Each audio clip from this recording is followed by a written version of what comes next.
Hello বন্ধুরা, আসসালামু আলাইকুম। যে যেখানে বসে আজকে আমার এই আলোচনা শুনছেন সবাইকে স্বাগত জানাচ্ছি। আমি Mohammad Anisur Rahman, professional networker, trainer and public speaker. The art of life training সেশনে আজকের আলোচনার বিষয়বস্তু সাফল্য কেন ডিফাইন করা জরুরি। শাকিব খানের কাছে সাফল্য মানে নায়ক হওয়া, সাকিব আল হাসানের কাছে সাফল্য মানে ক্রিকেটার হওয়া, ডক্টর কামালের কাছে সাফল্য মানে আইনজ্ঞ হওয়া, বদরুদ্দোজা চৌধুরীর কাছে সাফল্য মানে ডাক্তার কাম প্রেসিডেন্ট হওয়া। এসবের বাইরে এসে ডিফাইন করতে হবে what is the definition of your success. বন্ধুরা, সাফল্য এটা সকলের সাধারণ চাওয়া। আমরা কম বেশি সবাই জীবনে সফল হতে চাই, কিন্তু কিংবদন্তি sales trainer, public speaker Tom Hopkins এ কারণে সম্ভবত বলেছিলেন, তুমি তোমার সারা জীবন সাফল্যের পিছনে দৌড়াদৌড়ি না করে একবার 5টা মিনিট এক জায়গায় বসে ডিফাইন করো যে আসলে সাফল্য জিনিসটা কি। সফল হওয়া মানে এক একজনের কাছে এক এক রকম। সফল হওয়ার হাজারটা রাস্তা আছে, কিন্তু দিক বিদিক ছুটাছুটি করলে বেলা শেষে আপনি কিছুই অর্জন করতে পারবেন না। একবার শিয়াল আর বিড়াল মাঠে বসে গল্প করছিল। গল্পের বিষয়বস্তু ছিল কুকুর। দুজনেরই কমন শত্রু। শিয়াল তো বিশিষ্ট পণ্ডিত, সে বলেছিল যে দেখো, কুকুরকে নিয়ে আমার খুব একটা মাথা ব্যথা নেই, কারণ কুকুর থেকে বাঁচার অন্তত 100টা ফর্মুলা আমার জানা আছে। বিড়াল বলছিল, ভাই আমি এক লাফে গাছে উঠতে পারি, এই একটা ফর্মুলাই আমি জানি। তো তাদের এই কনভারসেশন চলাকালীন সময়ে একদল কুকুর তাদেরকে দৌড়ানি দিল। বিড়াল যেহেতু একটা ফর্মুলায় জানে, তাই সে অ্যাপ্লাই করে ফেললো। এক মুহূর্ত অপচয় না করে এক লাফে গাছে উঠে বসলো। আর শিয়াল গবেষণা শুরু করলো যে এই 100টা ফর্মুলার মধ্যে এখন কোনটা অ্যাপ্লাই করা যায়। এই চিন্তা করতে করতে শিয়াল ধরা খেয়ে গেল।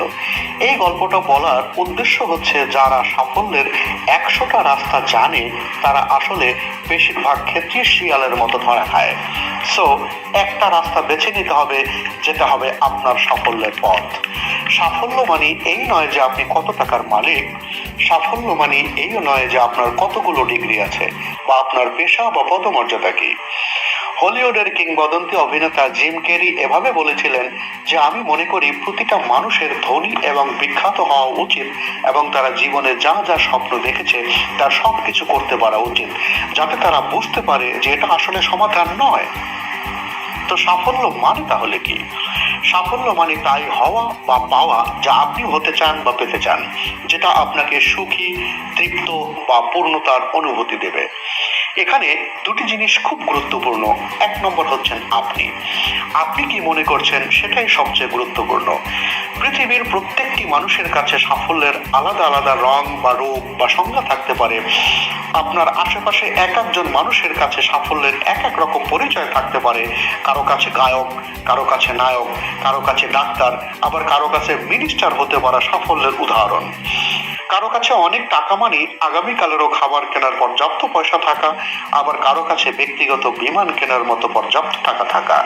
কারো কাছে জ্ঞানের চেয়ে ডিগ্রি গুরুত্বপূর্ণ, কারো কাছে আবার জানাটাই প্রধান উদ্দেশ্য। 8 বছর বয়সে সাফল্য মানে বাসায় ফেরার রাস্তা মনে রাখতে পারাটা। 18 বছরে সাফল্য মানে ড্রাইভিং লাইসেন্স পাওয়া। 35-এ সাফল্য হতে পারে অর্থ উপার্জন। 45-এ যৌবন ধরে রাখতে পারা। 65 বছর বয়সে সাফল্য মানে হচ্ছে রোগ মুক্ত সুস্থ শরীর। 85 বছর বয়সে সাফল্য মানে অ্যাগেইন বাসায় ফেরার রাস্তা মনে রাখতে পারা। এক এক বয়সে এক এক সময় এক এক পরিস্থিতিতে এক একজন মানুষের চাওয়াও এক এক রকম, কিন্তু সেসবের বাইরে এসে আপনাকে ডিফাইন করতে হবে আপনার সাফল্যের যাত্রাপথ। নয়তো এক সময় আপনার মনে হবে একটা মিথ্যে মরীচিকার পিছনেই ছুটেছেন। আশেপাশের মানুষদের চোখে আপনার সাফল্য বর্জনগুলো যত ঈর্ষণীয় হোক না কেন, সেসব আপনাকে সুখ বা পূর্ণতা দিতে পারবে না। আপনার কাছে সেসব অর্থহীন মনে হবে। হলিউড অভিনেত্রী মেরিলিন মনরো যখন আত্মহত্যা করেন, তখন তিনি দুনিয়ার অন্যতম সেরা, সুন্দরী, সফল এবং বিখ্যাত ছিলেন।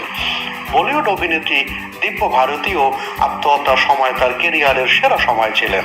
এসব অর্জন তাদের কাছে হয়তো অর্থহীন মনে হয়েছে, তাই দ্বিতীয় গুরুত্বপূর্ণ বিষয়টি হচ্ছে আউটকাম। সাফল্যের আউটকাম হতে হবে হ্যাপিনেস। আপনার সম্পদ বা অর্জনগুলি যদি আপনার সুখের বা আত্মতৃপ্তির কারণ না হয়, তবে সেসব সম্পদের বিশেষ কি মূল্য আছে? বেশ কিছুদিন ধরে মিডিয়ায় আলোচনা হচ্ছে বিশ্বের অন্যতম সেরা ধনী মেধাবী ব্যবসায়ী অ্যামাজনের প্রতিষ্ঠাতা জেফ বেজোস এর ডিভোর্সের খবর। এই ডিভোর্সের কারণে শ্রী মেকেঞ্জি বেজোসকে তার সম্পদের অর্ধেক, যা প্রায় $40 বিলিয়ন দিয়ে দিতে হচ্ছে। কি কারণে ঠিক তাদের বিবাহ বিচ্ছেদ হচ্ছে সে ব্যাপারে আমার বিশেষ আগ্রহ নেই, তবে এমন কিছু অপ্রাপ্তি বা অশান্তি থেকে তিনি মুক্তি পেতে চান যার মূল্য তার কাছে $40 বিলিয়নেরও বেশি। তাই একটা বিষয় সবসময় মনে রাখবেন, পয়সা সবকিছু নয়, সবকিছুর একটা অংশ মাত্র। টাকা দিয়ে অনেক কিছু করতে পারবেন, আবার অনেক কিছুই করতে পারবেন না। টাকা দিয়ে খাবার কিনতে পারবেন, কিন্তু টাকা থাকলেই খেতে পারবেন না। দেখবেন বেশিরভাগ রিচ পিপলদের রিচ ফুড খাওয়া মানা। টাকা দিয়ে দামি ঘড়ি কিনতে পারবেন, কিন্তু সময় কিনতে পারবেন না। বেশিরভাগ দামি ঘড়িওয়ালাদের হাতেই কিন্তু একদম সময় থাকে না। টাকা দিয়ে দামি খাট কিনতে পারবেন, কিন্তু ঘুম কিনতে পারবেন না। টাকায় মনের মতো ওয়েডিং রিং পাওয়া যায়, কিন্তু মনের মানুষ পাওয়া যায় না। সুতরাং পেশা নির্বাচনের ক্ষেত্রে টাকাই শেষ কথা নয়। আরেকটা জরুরি কথা, সাফল্য হলো একটা প্রক্রিয়ার ফসল। এটা সঠিক প্রক্রিয়ার ভেতর দিয়ে আসতে হবে এবং এর জন্য নির্দিষ্ট সময় অপেক্ষা করতে হবে, উপযুক্ত মূল্য দিতে হবে। সাফল্যের কোনো শর্টকাট রাস্তা নেই, কোনো রেডিমেড ফর্মুলা নেই। যা আমরা অটোমেটিক্যালি পেয়ে যাই তার মূল্য আমরা উপলব্ধি করতে পারি না, কিন্তু এই উপলব্ধিই মূলত সাফল্য। কোটি টাকার বিনিময়েও আপনি আপনার চোখ দুটো হারাতে রাজি হবেন না, অথচ যতক্ষণ চোখ দুটো আছে আমরা কি তার মূল্য উপলব্ধি করতে পারি? যেদিন আপনার দাঁতে ব্যথা শুরু হবে সেদিন আপনি একমত হবেন দাঁতই সকল সুখের মূল। যখন কানে ব্যথা শুরু হবে তখন মনে হবে সবার উপরে কান সত্য, তাহার উপরে নাই। আপনার শরীরের এই ছোট ছোট অঙ্গ প্রত্যঙ্গগুলোর মূল্য যদি হিসেব করেন, you are a billionaire many times. কিন্তু আমরা তা অনুভব করি না, কারণ আমাদের এসব অর্জন করতে হয়নি। উপযুক্ত মূল্য দিয়ে অর্জিত কিছুর সাথে যে সুখানুভূতি, সেটাই সাফল্য। মহাত্মা গান্ধী তাই বলেছিলেন, সত্যিকে রাহা পে চলো।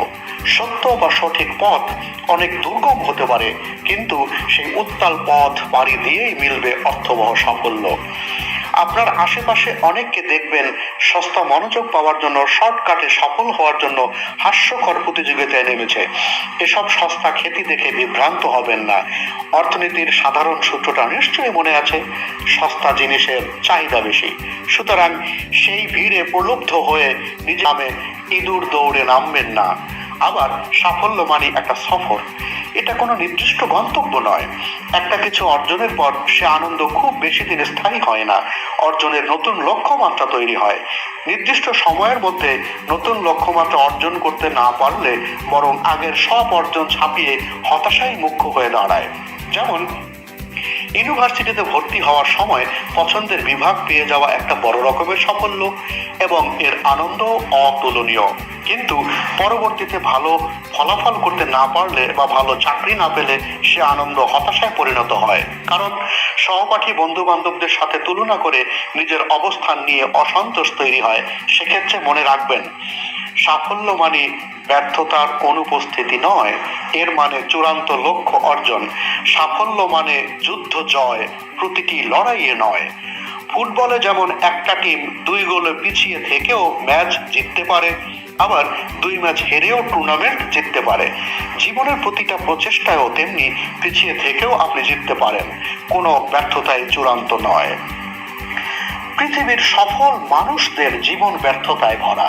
সেসব ব্যর্থতাই তাদের শিখিয়েছে ব্যর্থতাকে জয় করতে, বিপদে সাহসী হতে। তাদের জীবনের ব্যর্থতার গল্পগুলোই তাদের সাফল্যকে আরো উজ্জ্বল করেছে, মহিমান্বিত করেছে।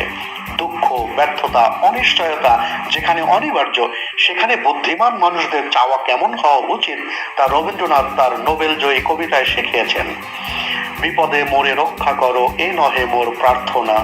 বিপদে আমি না যেন করি ভয়। দুঃখ তাপে ব্যথিত চিতে নাই বা দিলে সান্ত্বনা। দুঃখ যেন করিতে পারি জয়। বিপদের ভয়, দুঃখ, হতাশা জয় করার নামই প্রকৃত সাফল্য। আজ তাহলে এ পর্যন্তই। ধন্যবাদ।